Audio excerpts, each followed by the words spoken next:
Greetings, fellow bridge lovers, and welcome back to the Bridgin With Kai YouTube channel. Today, we are going to be taking a look at a hand where your trump split is not particularly fun to deal with. But it's always hands like this that I find extremely interesting. Like I said, the spots are so important, and it's very much true in the case of the defense and the declarer on this particular hand. This particular hand was played at the Casual Friday in Silicon Valley Youth Bridge last week. It was so much fun. I was lucky enough to be playing with Kevin Rosenberg, and we had two juniors on our sides, and we all learned from this hand. I ended up playing this one. We're going to see the line that I looked at, the line that I played, and how the defense possibly could have done better, and even what I might have been able to do better. So let's take a look at it. I do have to credit Kevin Rosenberg because most of the analysis that happened here were his ideas. I'm just mostly going to be reciting to you, or attempting to recite to you, what Kevin Rosenberg told us at the table. But before we get into the video, if you have not subscribed to the channel or liked the video yet, please do. It has become my purpose to spread Bridge to the masses, and the more subscribers and the more likes we get, the more likely that the videos are going to be spread out to people who have never seen Bridge before. So if you want to help me with that, I would very much appreciate it if you would do so. So let's get into this video. All right, so this is your hand, and today, we don't get to see the opponents. I know we've been doing a lot of hands where we get to see everyone's hands recently. No, this time you are clueless. So, we're playing 2/1, pretty much undiscussed 2/1, and the auction starts with a 1-no trump from yourself. You do have a balanced 17 count, so simple opening. It goes pass. 2 clubs, stamen from your partner. Good old stamen convention. So how do we reply? We show our 4-card major because that is what partner is asking us. Partner asks us a question. We answer accurately, right? We trust partner and partner trusts us. So we bid our 4-card major, which is hearts, and partner bids 3 hearts, which is showing an invitational or better hand, 8 to 9 high card points, and a 4-card heart suit. And after this, it goes pass to me, and I decide to bid 4 hearts as I do have a maximum. Granted, I'm not the biggest fan of my ace-jack doubleton of clubs.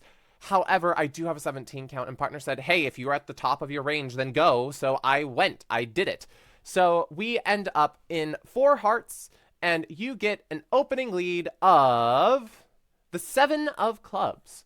And this is your dummy, and we have to stop here for a moment and think about what we're going to do. Now, remember, at this point, I know like you have some additional extra information that we have a 5-0 trump split, and it's going to be a little bit ugly, but you don't know that right now, okay? So don't use that in your plans. No cheating, okay? So we have to think about where are our losers. We don't have a club loser because the defense has already finessed themselves, unfortunately for them. It does happen to the best of us. We've got potentially 2 heart losers depending on how the heart split. Most of the time, you're only going to have 1 heart loser, though, if the heart split 3-2.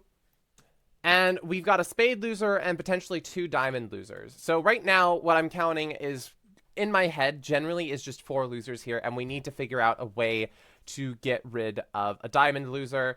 And the diamond loser possibly could be going away if we can guess where the 10 of diamonds is. If the 10 of diamonds is with the west hand, we're going to be able to finesse the, like, just for example, like, the idea that you have in diamonds is that you play a diamond to the 9, and that forces out an honor from the east hand, and you're going to be able to finesse again towards the jack, and the diamond split 3-2, and yeah, that's the goal. That's the hope. So that would be a plan, although that's not what we're going to go for immediately. Like, we've got to draw trumps first and all of that. In addition to that idea, they could play diamonds for us, which could solve some of our problems. So if we get them into a position where we get east end played and they have to play diamonds, then there could be some happy moments there. First, we need to take a look at what we do. I played a low club towards the jack, but they put in the king, so I covered with the ace. And now I'm able to potentially get rid of 1 diamond loser by pitching the 2 of diamonds on the queen of clubs. Now, East here possibly could have made a mistake in putting in the king of clubs. Lots of the time in these cases you want to play low, but it certainly is possible that they had a singleton king of clubs or a doubleton king of clubs, in which case it doesn't really matter and you just throw in the king anyway. So, ace of clubs, and Now, as declarer, I thought I want to be able to take this heart finesse. I also want to be able to get to the north hand to do that, and I don't want to use my ace of diamonds to do so. So I thought that I would play the 3 of spades, and if West holds the ace of spades, they might think partner should have a card higher than the jack or something, so they can just play low, and I can play the jack, and then it will go low, and hopefully this is an entry. Now, this is a little deceptive play, right? I don't expect that it's going to work, but there's a possibility that it might work. Because the problem is that if I just play the king of clubs out of my hand, West might be able to see what I'm doing and duck it, and then I don't have an entry. So my goal at this point was to get an entry to the heart suit. There were 2 ways to go about it. I could have played a small one towards the jack and hoped that they just played low, or I could have played the king and hoped that they didn't duck, they just took the ace. And them seeing the dummy, I thought it was more likely that they were going to be ducking if I just played the king out of my hand, so I just played low, and it went jack and it went ace. So no entry for me, unfortunate, but things happen. And we get a club return from East, jack, club, and remember that entry problem that I was talking about? Like, I wanted multiple entries to be able to take the finesse twice. I did this. I choose the queen of clubs to take these heart finesses. And the reason why I did this was because, sure, the queen of clubs I could have used to pitch a diamond loser. But if the diamond split 3-2, the 4th diamond is not a loser. It's the 3rd diamond that's a loser. So using the queen of clubs to pitch a diamond could be just completely useless. It could be. And I thought it was more useful to be using the queen of clubs as an entry to finesse the heart, because I might need to finesse the heart 2 times in order to pick up a 3-2 break with the king of hearts on side. So what I did next is I played a heart. It went low. It went jack. And then it went show out. Ew. Rude. So now we know that East has 4 more hearts, the king and the 10. And now I'm just like, ugh. Why? I don't mind 5-0 breaks, but when I have a 4-4 fit, like, it is so much worse. It is so much worse because I know that they have a guaranteed trick. Yeah, no, it just feels so much more ugly when I have a 4-4 because it's like they have, one person has more trump than both of my hands. Individually. It's frustrating. At this point, I know that I have to have a heart loser. That is period. I also know that I have to have a diamond loser. So how do I limit it to just a heart and a diamond loser? And my thought process was, well, what if I'm able to do some sort of end play where East has to lead away from their suit, or they have to give me a roughness luff? So I started eliminating my spade and club suits. So I played the king of spades, and I pitched I followed suit, okay? I followed suit this time, but then I played the queen of spades, and then I pitched a club. And now I don't have any more clubs, nor do I have any more spades. This means that if either East or West plays clubs or spades, then I get a roughness luff, which allows me to pitch a diamond loser while also trumping. So that's the plan.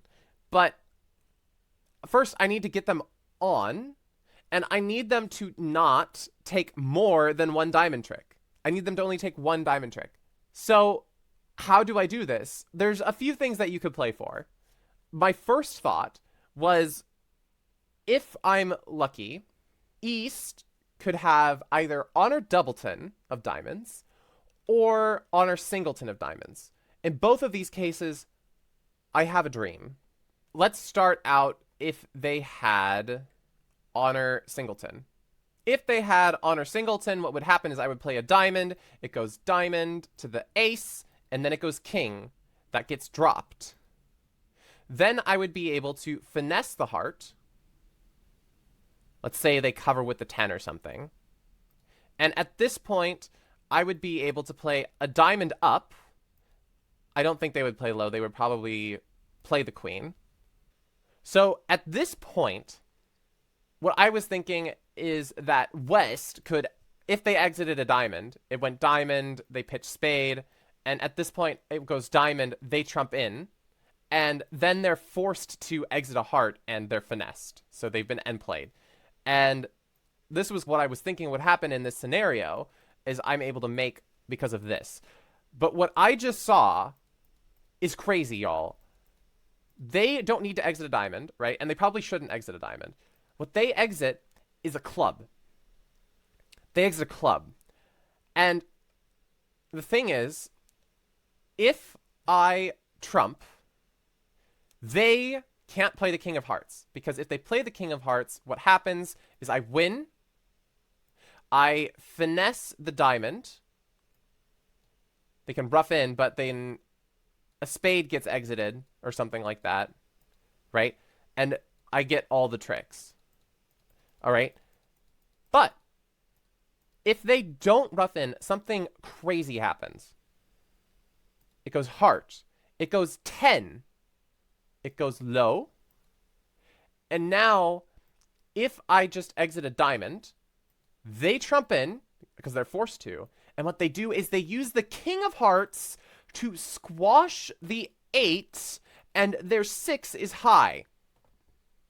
What? Oh my gosh, that is crazy. And, okay, and if you do it a different way, all right? If it goes club, you do diamond, you pitch instead, they play low, you trump with the 3. Still, if you play a diamond, right? They rough, they just exit low. And their king is high. And if you just try to take the ace, then they just have 2 tricks. There's nothing. Yeah. That is crazy. So it's difficult for the defense to find because you don't want to give the opponents a roughness left. But in this case, the roughness left doesn't even help. Okay? But that was the first scenario that went through my head, is if they had the honor singleton of diamonds. That's the line that I would have taken if they had the honor singleton of diamonds. Defense would have to find a difficult play. But the other scenario is if I change it around and they instead had the honor doubleton of diamonds. So what I was thinking is that if this were the case, I could play a diamond to the ace, and then I would exit a diamond. It goes king, right? And then they would be forced to be in a difficult situation. What actually happened on the hand is it went spade. I then pitched. It went 9 of hearts. And then it went 8 of hearts. It went low. It went heart. And then I was just able to take the rest of the tricks because, not the rest, but I had 1 loser only because they had 1 more trump than I did. All right. So what I want you to do is tell me what went wrong here. With this line, what could the defense have done in order to prevent me from making? There were 2 things that they could have done. So the first thing is, instead of leading a spade, the defense can lead a heart. So if they lead a heart, it goes heart, club, heart, and then it goes heart, heart, queen, ace of hearts. And at this point, the defense just gets 2 tricks, right? What happened in the other scenario is they gave a roughness left, which gave me an extra trick, which meant that at the end, the queen of diamonds and the king of hearts was crashing. But here, if you just lead a heart, there was no roughness left. There was no extra trick. So they were able to take their queen of diamonds and their king of hearts separately. So that's what happened on this one, and this would lead to going down. Okay?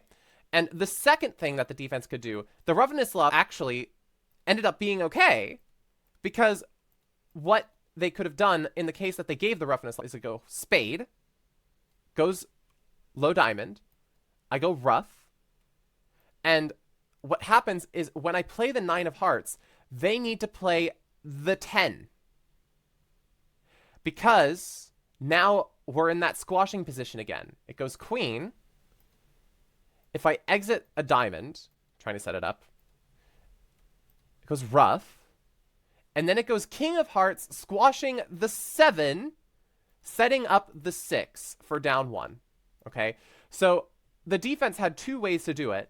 And of course, granted, they are very difficult things to see. And I think it's even, wait, if I'm correct here, like in this point, I think it's actually cool. where if I play the 9 of hearts, you could even just play the ace. Same thing happens because it goes diamond, ruff, and now the 10 still squashes the 7. You don't need the king to squash a 7. You can use the 10, and your 6 still becomes high. So that was the fun little defensive thing that could happen. Now, I personally think that I did the best line I possibly could in order to give them some difficulty on this hand. And I just found it so interesting here, the 5-0 split dynamics. Also, the end position, because I thought I was just doing great. I didn't even realize that the 6 promotes itself. I thought I'd solved the problem, but the defense has ways to solve the problem for themselves that I pose them. That's a very hard hand for the defense. But I felt like I just had to share it with y'all because it's a fun hand, okay? I was proud that I made the contract, but more importantly, I think the defensive lessons are interesting. I think the declare play lessons are interesting too, trying to get to that end position where the King of Hearts and the Queen of Diamonds are clashing winners. If you have any other thoughts on this hand, please don't forget to let me know in the comments down below. Would you have played the same way I did? Would you have employed a different strategy? Would you find the defensive resources that the defense has here? Let me know everything in the comments, and don't forget to like this video and subscribe to the Bridgin With Kai YouTube channel so we can continue spreading Bridge together. I would really appreciate it, and so would you. All right, I think that's it, everyone. Keep on bridging, everyone. Bye!